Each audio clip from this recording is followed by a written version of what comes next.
বন্ধুরা, আজ আলোচনা করব নেদারল্যান্ড বিটের অ্যালুয়েট আলু নিয়ে। আমরা মোটামুটি আলু সম্পর্কে সবাই কম বেশি জানি, যেহেতু আমরা পশ্চিমবঙ্গে বসবাস করি। পশ্চিমবঙ্গ কিন্তু আলু চাষের জন্য বিখ্যাত। তবে এই প্রসঙ্গে সবার আগে যেটা বলে রাখবো, সচরাচর আমরা যে ধরনের আলু চাষ করি তার মধ্যে যেগুলো সম্পর্কে আমরা সব থেকে বেশি পরিচিত, জ্যোতি আলু, চন্দ্রমুখী আলু কিংবা পাঞ্জাব আলু, এরকমভাবে আমরা বলে থাকি। এদের মধ্যে পাঞ্জাব আলু যেটাকে বলি আর কি, পাঞ্জাব মূলত একটি হাইব্রিড প্রজাতির আলু। এই আলুর ফলন অর্থাৎ উৎপাদন অনেক বেশি এবং এই আলুতে কিন্তু অনেক বেশি জলের প্রয়োজন হয়। তবে বন্ধুরা, আপনারা সবাই কম বেশি জানেন যে স্বাদের দিক থেকে পাঞ্জাব আলু কিন্তু একদমই ভালো নয়। অত্যাধিক মিষ্টি লাগে আর ভিতরে একটা ফাঁপা টাইপের থাকে, ভালো হয়। এরপরে বলবো জ্যোতি আলুর কথা, যেটা মোটামুটি বাজারে মধ্যম গোত্রীয় আলু, অর্থাৎ মোটামুটি টেস্টের আলু জ্যোতি আলু। আর সব থেকে বাজারে যে ভালো আলুটি বিক্রি হয় চন্দ্রমুখী আলু, যার দামও অনেক বেশি, স্বাদে এদের তুলনায় অনেক বেশি ভালো। আজকে আমি নিজেই লাগিয়ে দেখাচ্ছি আপনাদেরকে অ্যালুয়েট আলু। প্রথমেই বলবো যে এটি একটি আলু যেগুলো দেখতে খুব সুন্দর হয়, লাল হয় একদম। পশ্চিমবঙ্গে অনেক জায়গায় এই আলুটি লাল টুকরো আলু নামে প্রচলিত।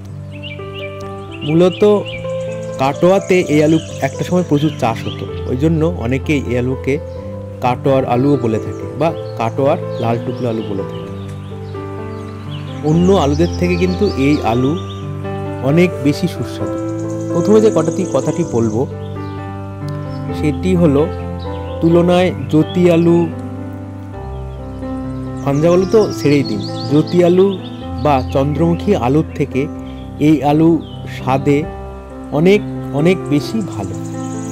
এবং এটি এই অ্যালুয়েট গোত্রের আলু একটু শক্ত টাইপের হয়। মানে আপনারা দেখবেন যে জ্যোতি আলু বা চন্দ্রমুখী আলু যেটা হয়, যে ভিতরটা একটু নরম টাইপের হয়, কিন্তু এই আলু প্রকৃতিতে একটু শক্ত টাইপের হয়। খোসা বা ছাল যেটাই বলি, সেটা কিন্তু অপেক্ষাকৃত একটু বেশি পুরু হয়। এখন এই ধরনের আলু আপনি চাষ করবেন কি কারণে? দেখুন, সব জায়গায় এই আলুর প্রচলন নেই, কিন্তু অনেক জায়গায় অনেক মানুষই জানে যে এই আলু কিন্তু স্বাদে অন্য আলুর তুলনায় অনেক ভালো। সেই কারণে এই আলু চাষ কিন্তু খুবই গুরুত্বপূর্ণ এবং সারা বছর এর বাজার মূল্য অনেক বেশি থাকে। এমনকি সবচেয়ে যে ভালো আলু চন্দ্রমুখী, তার তুলনায় কিন্তু এর দাম সবসময় বেশি থাকে। এই আলু চাষ কিন্তু অনেকটা সহজ এবং খুবই লাভজনক। আগামীতে যারা এই ধরনের আলু কমার্শিয়ালি বাণিজ্যিকভাবে চাষ করবেন, তাদের জন্য কিন্তু সত্যি খুবই সুবিধা হবে। কারণ আগামীতে এই আলুর বাজার অনেক বেশি, যদি মানুষের কাছে পৌঁছে দেওয়া যায় তাহলে অনেক বেশি ভালো বাজার পাওয়া যাবে।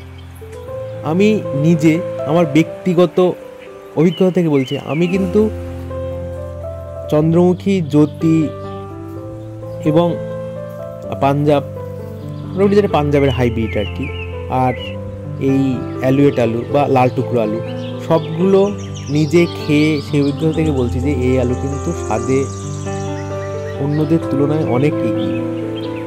আমার অনেক দিনের ইচ্ছা ছিল এই আলু আমি নিজের উদ্যোগে বাড়িতে চাষ করব, কিন্তু সমস্যা হচ্ছিল এই আলু সংগ্রহ করতে পারছিলাম না। মূলত আমি যে অঞ্চলে থাকি, আপনারা কম বেশি জানেন, আমার বাড়ি ক্যানিংয়ে, তো এই দিকে কিন্তু এই আলু সবসময় পাওয়া যায় না বললেই চলে।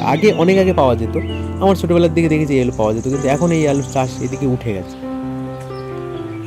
আমি এই জন্য উত্তর বারাসাতের দিকে এই আলু খুব ভালো পাওয়া যায়, তো সেখান থেকে, ভালো বলতে কি মোটামুটি পাওয়া যায় আর কি, সেখান থেকে আমি এনে খাবার আলু, তো সেটার থেকে বীজ করে আমি তৈরি করার চেষ্টা করছি। এবং এক্ষেত্রে আলু তৈরির মাটি তো আপনারা আমার থেকে অনেক ভালো জানেন, যারা আলু চাষ করেন। আলু তৈরির মাটিতে, যেহেতু আমি ঘরোয়া পদ্ধতিতে করেছি, বেশি পরিমাণে একটু জৈব সার অর্থাৎ গোবর মিশিয়ে দিয়েছি, আর এই মাটিতে খোলের গুঁড়ো, মানে সরিষার খোলের গুঁড়ো আছে, তো এইগুলো দিয়ে আমি আলুটা প্রথমে বসিয়ে দিয়েছি। দেওয়ার পরে ধীরে ধীরে এর গ্রোথ, কতটা ফলন হলো অবশ্যই আপনাদেরকে আমি দেখাবো। তার সঙ্গে একটা কথা আপনাদের বলবো যে আপনারা যারা আলু চাষ করছেন বা ধরুন বাণিজ্যিকভাবে যারা আলু চাষ করছেন বা বাড়িতে ঘরোয়া কেউ 1 বিঘা বা 2 বিঘা জমিতে অনেকটা বেশি আলু চাষ করছেন, তারা অবশ্যই অ্যালিয়েট আলু চাষ করুন। অ্যালিয়েট আলু কিন্তু অন্যদের তুলনায় অনেক বেশি ভালো এবং এর পচন অর্থাৎ তাড়াতাড়ি পচে যায় বা এই ধরনের প্রবণতাও খুব কম। এটা আমার নিজস্ব অভিজ্ঞতা থেকে বলছি। দেখুন, আলু লাগানোর পরে অনেক দিনই হয়ে গেছে, অনেক দিন বলতে প্রায় দিন 20 মতো হয়ে গেছে। আলু গাছগুলো কিন্তু যথেষ্ট ভালো হয়েছে, গ্রোথও ভালো। এরপরে আলুর কতটা ফলন হয় আমি বন্ধুরা আপনাদেরকে অবশ্যই দেখাবো। তো আজ এই পর্যন্ত। আপনারা সবাই ভালো থাকবেন, সুস্থ থাকবেন। আর এই আলু চাষ কেমন হলো আমি পরে আপনাদের অবশ্যই আপনাদের সঙ্গে শেয়ার করব। থ্যাংক ইউ বন্ধুরা, সকলকে অসংখ্য ধন্যবাদ।